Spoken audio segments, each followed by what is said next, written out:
Terus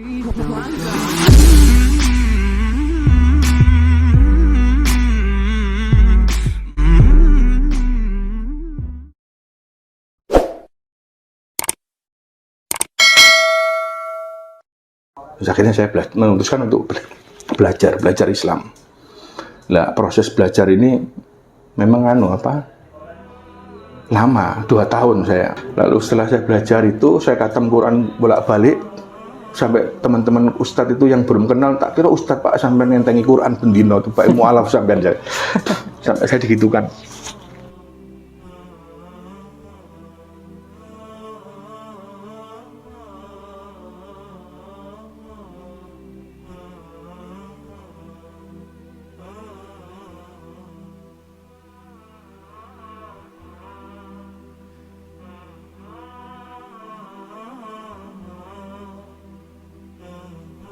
Assalamualaikum warahmatullahi wabarakatuh.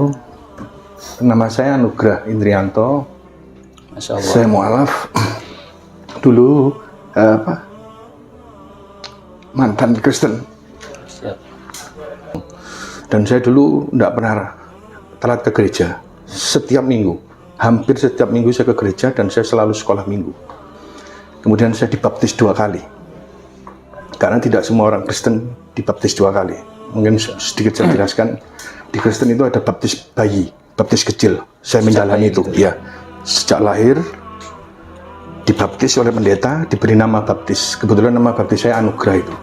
Terus, setelah saya dibaptis kecil tadi, saya teruskan, saya baptis dewasa. Dewasa itu setelah akil balik. Saya mengalami CD, menjalani CD, itu pemantapan iman Kristen. Dan itu tidak semua orang remaja Kristen mengikuti itu. Kadang nggak ikut karena itu tidak dipaksakan. Saya sudah baptis dewasa. Setelah itu saya menjalankan Kristen dengan sebaik-baiknya, dan saya sangat taklid terhadap orang tua saya. Artinya saya dilahirkan Kristen dan saya mengikuti agama orang tua saya sampai saya dewasa, sampai saya menikah. Saya dulu khatam Injil, terus terang saya khatam Injil.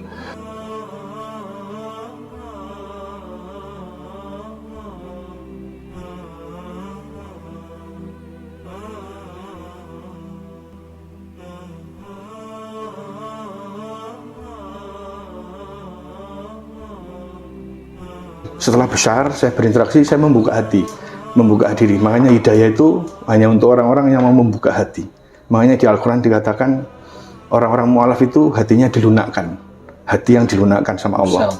Jadi kalau hati itu keras, susah hidayah itu turun. Dikiaskan di Al-Quran itu, saya nggak hafal berapa, tapi banyak ayat di Quran itu, hidayah itu hanya milik Allah dan diberikan sama Allah. Tahu siapa yang harus diberikan hidayah itu. Dan dikiaskan, apa bisa kita ngomong sama orang buta, sama orang buta, orang tuli, mereka keras seperti batu, sampai dikiaskan Allah seperti itu.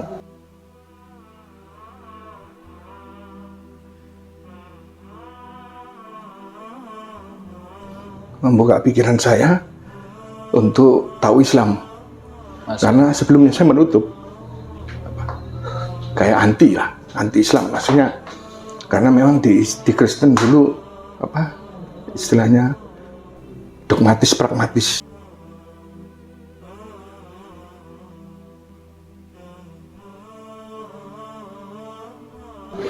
Akhirnya saya sering dialog sama teman-teman. Kebetulan teman saya waktu itu anak-anak YIN, banyak yang anaknya. Kebetulan saya sering discuss tentang agama. Saya tanya, rahmatan lil alamin itu apa?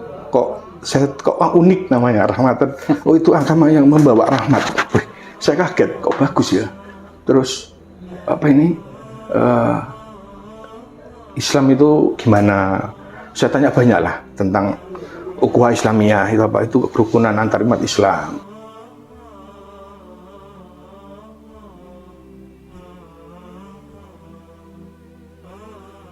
Belum belajar Islam, tapi saya sudah tertarik. Artinya saya sudah membuka hati kan berarti. Hati saya sudah terbuka, pikiran saya terbuka untuk Islam. Sehingga saya tidak tidak alergi dengan Islam. Betul.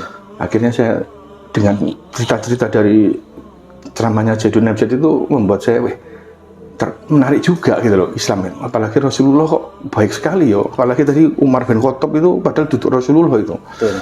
Sahabat, tapi kok akhlaknya seperti Rasulullah gitu loh.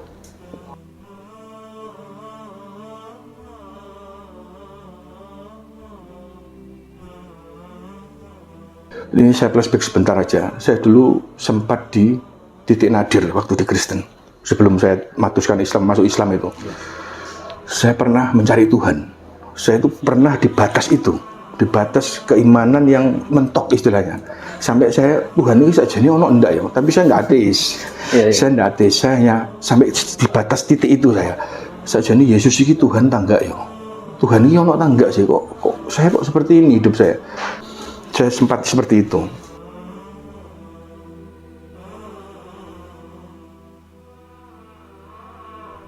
Terus akhirnya saya memutuskan untuk belajar Islam. Nah, proses belajar ini memang lama, 2 tahun saya. Akhirnya saya belajar Islam, kemudian saya ketemu dengan beberapa orang, sampai ada salah satu orang itu yang mengatakan dia belajar Kristen, dan mengatakan bahwa di Injil itu ada surat, memang saya lupa. Saya dulu memang khatam, tapi sekarang lupa. Kalau ada di Injil Matius, Markus, Lukas, atau Yohanes, antara 4 itu. Bahwa orang Kristen itu, bahwa Yesus itu waktu mati dikafani. Setelah diturunkan dari kayu salib itu dikafani. Lah kenapa orang Kristen kok sekarang kok pakai baju lengkap? Jadi Yesus itu Tuhan, harusnya dinut. Ternyata enggak, itu saya kayak dicelekkan mata saya. Wih, iya ayat ini setiap hari saya baca, tapi kok nggak berpikiran sampai segitu. Itu salah satu kegamangan saya, semakin gamang saya di Kristen. Saya belajar Islam semakin mendalam, dan saya putuskan untuk mengkhatamkan Quran walaupun terjemah dan tafsir. Saya belum sampai baca, karena saya prinsip gini, Cak Nur. Saya dulu Kristen itu khatam, dan saya dulu ikut PA, pendalaman Injil. PA itu pendalaman Alkitab. Saya dulu nggak Kristen KTP lah istilah itu. Kok saya masuk Islam, nggak jadi Islam sing bener, sing kafah, sing menyeluruh. Akhirnya saya khatamkan Quran berkali-kali itu.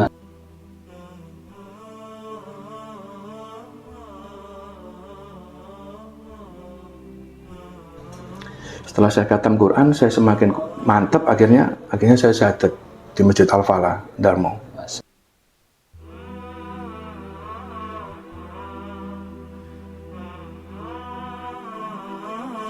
Saya tidur di masjid, Cak Nur. Saya dulu itu dari masjid ke masjid, sama seperti mungkin kisah mu'alaf lain, dan saya ngalami itu. Bahkan sampai saya ngalami puasa karena nggak bisa makan. Sampai teman-teman ustadz itu, saya main poso apa Pak? Riani Ramadan nggak ono poso bendino. Gak apa-apa, aku pengen tirakat. Padahal nggak ono yang dimakan sebenarnya. Sampai saya nggak mau minta waktu itu. Saya nggak mau minta. Saya nggak bilang kalau saya nggak makan. Dan saya nggak mau minta-minta. Saya puasa, Cak Nur. Beneran, saya jual baju juga. Sampai air wudhu itu saya minum. Saya juga malu minta air minum gini, padahal di masjid banyak. Saya malu. Air wudhu itu saya minum. Pernah itu saya lakukan. Saking hausnya, ya Allah, kalau ini rezekiku tak minum, mau jadi ini penyakit, doa saya gitu. Itu di masjid ya? Iya, di masjid. Sering itu saya minum air keran. Padahal saya punya penyakit asma. Saya kalau sembarangan kambuh asma saya. Tapi subhanallah waktu itu tidak kambuh. Karena mungkin kebesaran Allah ya. Allah ingin tunjukkan.